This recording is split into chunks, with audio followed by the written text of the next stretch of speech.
Assalamualaikum warahmatullahi wabarakatuh. Perkenalkan, nama saya Andi Putri Regina dengan NIM 20020150006 dari Program Studi Pendidikan Teknik Bangunan. Pada kesempatan kali ini saya akan mempresentasikan materi dengan topik perancangan perkerasan lentur. Nah, di sini yang pertama saya akan membahas mengenai metode group index. Nah, jadi metode ini dikembangkan oleh Public Road Administration didasarkan pada klasifikasi kelompok tanah diturunkan dari pengalaman desain terlebih dahulu. Nah, model desain struktur perkerasan terutama dikhususkan untuk perkerasan dengan lapis pondasi atas dan lapis pondasi bawah yang menggunakan agregat atau tanah. Nah, jadi nilai grup indeks dihitung berdasarkan rumusan di bawah ini, yang dimana 0,2A tambah 0,05 AC tambah 0,01 BD, di mana A sama dengan sebagian dari presentasi material yang lolos saringan nomor 200 yang lebih besar 35% dan tidak lebih besar dari 75% yang dinyatakan sebagai bilangan bulat positif antara 0 sampai 20. Nah, kemudian B adalah sebagian dari presentasi material yang lolos saringan nomor 200 yang lebih besar dari 15% dan tidak lebih dari 55% yang dinyatakan sebagai bilangan positif bulat antara 0 sampai 40. Nah, C adalah sebagian dari batas cair yang lebih besar dari 40% dan tidak lebih dari 60% yang dinyatakan sebagai bilangan positif bulat antara 0 sampai 20. Nah, D adalah sebagian dari indeks plastis yang lebih besar dari 10% dan tidak lebih besar dari 30% dinyatakan sebagai bilangan positif bulat antara 0 sampai 20. Nah, rentang nilai grup indeks yang berlaku adalah 0 sampai 20. Nah, selanjutnya dapat dilihat dari grafik yang di samping.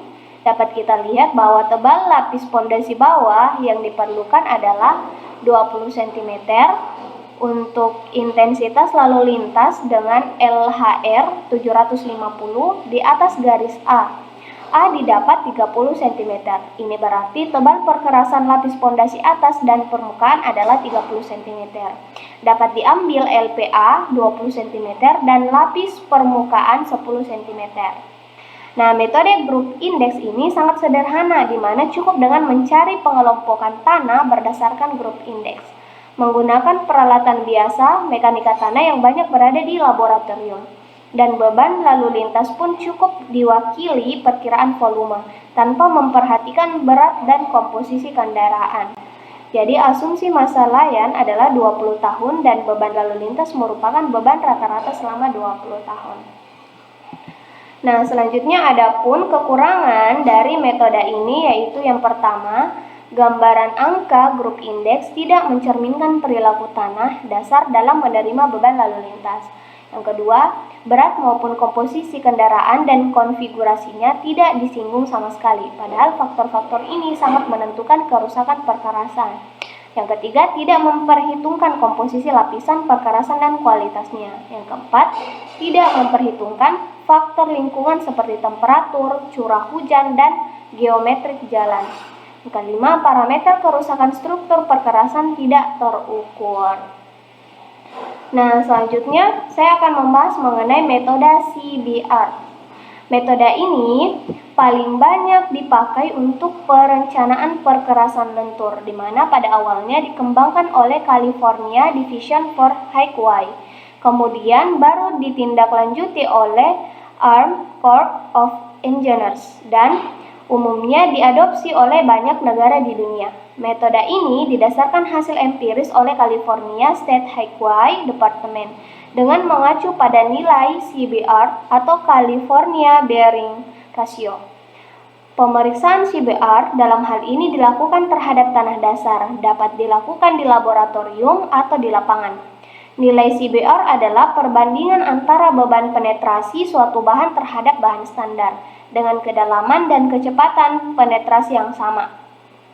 Kemudian Di laboratorium contoh tanah dimasukkan ke dalam silinder logam atau mold, kemudian dengan diameter 15,24 cm dan tinggi 17,78 cm, dan dilakukan penumbukan dengan alat tumbuk sebagaimana pemeriksaan pemadatan.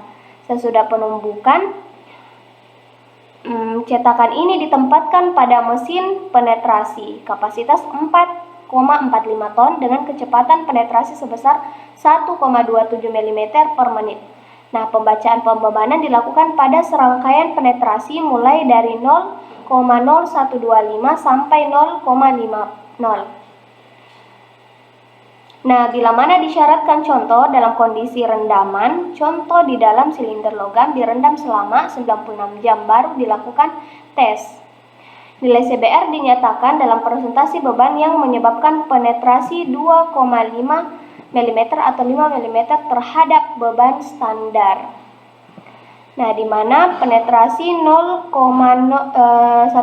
inci atau 2,54 mm, di mana beban standar untuk perbandingannya yaitu 1000 lbs atau 70,3 kg per cm kubik. Nah, yang kedua 0,20 inci atau 5,08 mm.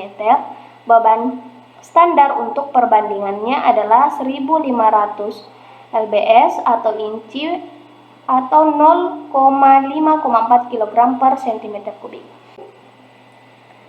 Nah, model desain struktur perkerasan berdasarkan metode CBR diturunkan dari persamaan berikut. Nah, di mana T adalah tebal struktur perkerasan, N adalah beban sumbu standar kumulatif, A adalah luas bidang kontak lingkaran dari suatu roda kendaraan pada sumbu standar, P adalah tekanan roda akibat beban, dan CBR adalah indikator kekuatan tanah dasar. Nah, untuk suatu nilai CBR tanah dasar, persamaan di atas akan mendapatkan hasil berupa ketebalan struktur perkerasan total, yaitu tebal lapis permukaan atas dan permukaan bawah. Nah, sedangkan nilai CBR lapis pondasi bawah akan memberikan tebal lapisan permukaan dan lapis pondasi atas. Demikian pula nilai CBR lapis pondasi atas akan mendapatkan hasil tebal lapis permukaan. Dari hasil pengeliminasian dari ketiga hasil tersebut akan didapatkan tebal masing-masing dari elemen struktur perkerasannya.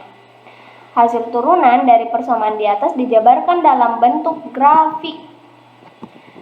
Jadi dijabarkan dalam bentuk grafik, jadi bisa kita lihat grafiknya.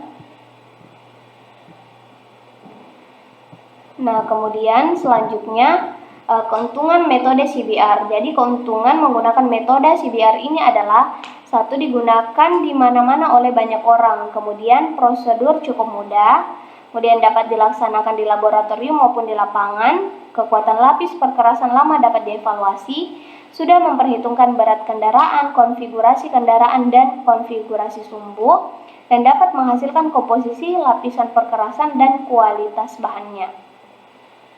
Kemudian, adapun kerugian dari menggunakan metode CBR ini adalah pemeriksaan sangat spesifik untuk bahan yang bersangkutan, juga tujuan untuk apa tes ini dilakukan. Kemudian, bila hasil terdahulu harus diikuti, proses tes harus benar-benar tidak menyimpang dari tes lama. Kemudian, tidak memberikan hasil yang akurat.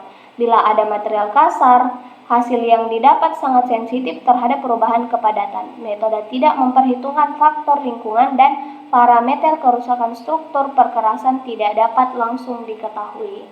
Nah, jadi dari kedua metode ini, metode yang paling menguntungkan adalah metode CBR, di mana dengan menggunakan metode CBR ini bisa menguntungkan penggunanya, di mana metode ini digunakan di mana-mana oleh banyak negara. Dan prosedurnya juga cukup mudah untuk dilakukan. Jadi sekian presentasi saya, kurang dan lebihnya mohon dimaafkan. Assalamualaikum warahmatullahi wabarakatuh.